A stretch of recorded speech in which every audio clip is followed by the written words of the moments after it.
उन्होंने curfew time जो है टीम पे लगा दिया था, क्योंकि वेलिंगटन में भी एक मौके पर हैरी ब्रोक का किसी नाइट क्लब में झगड़ा हो गया था। टीम फिर ऑस्ट्रेलिया के दौरान भी बेन स्टोक्स और इनके साथी साहिल समुद्र पर चले गए थे। वहाँ से जब टीम वापस आई है तो जून में आपको याद होगा कि बेन स्टोक्स का वाक़या पेश आ गया और फिर यहाँ तक जो है गस एटकिंसन इनके साथ थे जब ये नाइट क्लब में गए और टीम के कप्तान भी थे। पहला टेस्ट इन्होंने न्यूजीलैंड के ख़िलाफ़ जीता था और नेक्स्ट टेस्ट में ना सिर्फ ओवल टेस्ट में इनको बाहर बिठा दिया गया बल्कि सीरीज़ भी इंग्लैंड की टीम सीरीज़ भी हारी 2-1 से और बेन स्टोक्स का कैरियर भी ख़त्म हो गया। तो ऐसा उलझती रहती है इंग्लैंड की टीम। और हाल ही में जो अब ECB ने जो प्रेस रिलीज जारी की है, उन्होंने कहा कि हमारे इल्म में है कि फास्ट बॉलर बेसिकली उनके 16 रुकनी स्क्वाड में शामिल हैं। लीड्स टेस्ट इनको खिलाया नहीं गया था और वो भी किसी दोस्त के साथ वहाँ पे चले गए। तो बज़ाहिर हमें तो बड़ा अफसोसनाक सा वाक़या लगता है, लेकिन उनका कल्चर है, वो नाइट क्लब में जाते भी हैं और फिर जो रूट ने शायद नरम पॉलिसी भी अपनाई जिसके वजह से ही वाक़या पेश आया।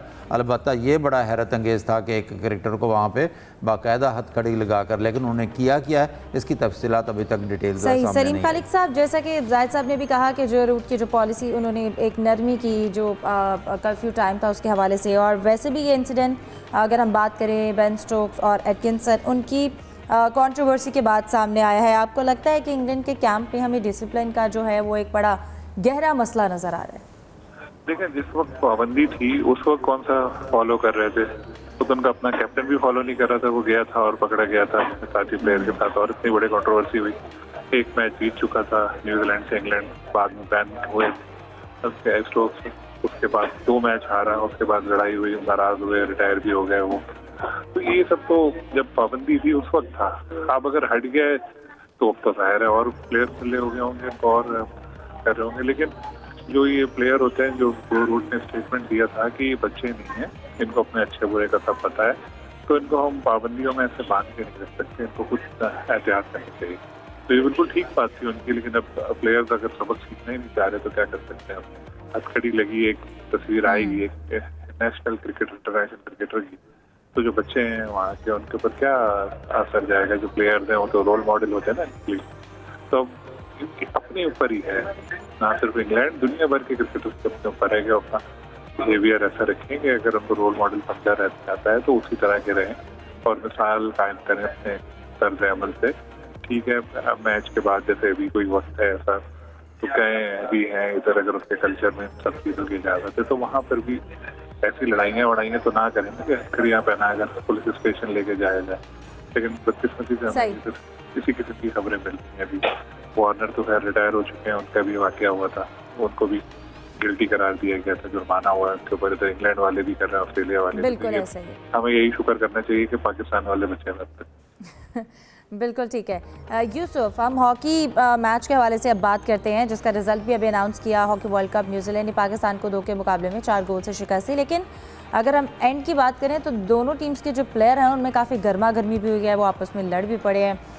एक तो पाकिस्तान ने 4 गोल जो है वो कंसीड किए, और आपको क्या लगता है कि 2 गोल हमने किए भी, लेकिन फिनिशिंग का मसला है, प्लस आप एंड पे जो मैच में लड़ाई हुई है, आपको नहीं लगता कि इन चीज़ों से ज़रा डिसिप्लिन कायम रखना चाहिए और इनसे बचना चाहिए? देखें खेल में डिसिप्लिन तो सबसे अहम होता है और खेल इसलिए खेले जाते हैं कि डिसिप्लिन को मेंटेन किया जाए। अगर खिलाड़ियों के दरमियान इस तरह की चीज़ें होंगी तो उससे जो इमेज होगा पाकिस्तान टीम का और दूसरी टीमों का वो इतना ज़्यादा अच्छा नहीं जाएगा। आप वर्ल्ड कप खेल रहे हैं, वर्ल्ड कप के मौके पर इस तरह की हरकत करना मेरे ख्याल में किसी भी खिलाड़ी को ज़ेब नहीं देता, चाहे वो पाकिस्तानी हो चाहे वो दूसरी किसी टीम का खिलाड़ी हो। क्योंकि जो बच्चे वहाँ पर देखने आते हैं वो डिसिप्लिन के लिए आते हैं कि कितने अच्छे तरीके से खेला जा रहा है, उसको पासदारी करना हर खिलाड़ी पर फ़र्ज़ होता है। और जहाँ तक पाकिस्तान टीम की परफॉर्मेंस की बात है तो मेरे ख्याल में पाकिस्तान की टीम ने जो इस वर्ल्ड कप में परफॉर्मेंस दी वो बिल्कुल इतनी ज़्यादा आप ये नहीं कह सकते कि तवक्कुआत से बढ़कर है। इसी तरह की तवक्कुआत थी कि पाकिस्तान की टीम टॉप 12 में 13 में फिनिश करेगी। आज का मैच चूँकि न्यूजीलैंड के साथ था, बहुत अहम था पाकिस्तान टीम के लिए, क्योंकि 9वीं या 10वीं पोजीशन के लिए फिर पाकिस्तान टीम ने मैच खेलना था। लेकिन बदकिस्मती पाकिस्तान की टीम हार गई ये मैच। अब पाकिस्तान की टीम को 11 और 12 जो पोजीशन होगी उसके लिए साउथ अफ्रीका के साथ खेलना पड़ेगा। मजमूई तौर पर अगर देखा जाए जिस तरह की प्रो लीग में पाकिस्तान टीम को 16 मैचेस खेलने को मिले, यहाँ पर एक अच्छा कंपटीशन देखने को मिला वर्ल्ड कप में, तो परफॉर्मेंस का मेयार बेहतर होना चाहिए था बनिस्बत दूसरी टीमों के। लेकिन हमने देखा कि वही जो गलतियाँ माजी में भी होती रही उसी को रिपीट किया जा रहा है। मार्किंग पाकिस्तान टीम की अच्छी नहीं है, खिलाड़ी जो ओपोनेंट होते हैं उनको बिल्कुल आसानी के साथ बॉल मिल जाता है, हमारे खिलाड़ी सिर्फ बॉल की तरफ देखते हैं जबकि दूसरे खिलाड़ियों को मार्क नहीं करते। पाकिस्तान की डिफेंस लाइन ने बहुत मायूस किया है, कई इनफरादी गलतियों की वजह से पाकिस्तान के खिलाफ पेनल्टी कॉर्नर दिए गए, पाकिस्तान के खिलाफ गोल भी हुए। तो बहुत सी ऐसी चीज़ें जिसको बेहतर करने की ज़रूरत है। अब चूँकि वर्ल्ड कप का सफ़र तो तकरीबन ख़त्म होने वाला है, इसके बाद पाकिस्तान टीम ने एशियन गेम्स के लिए क्वालिफाई करना है, जो उसमें खेलना है, और उसमें जो टीम फाइनलिस्ट होगी, गोल्ड मेडल जीतेगी, उसको ओलंपिक्स के लिए टिकट भी मिलेगा।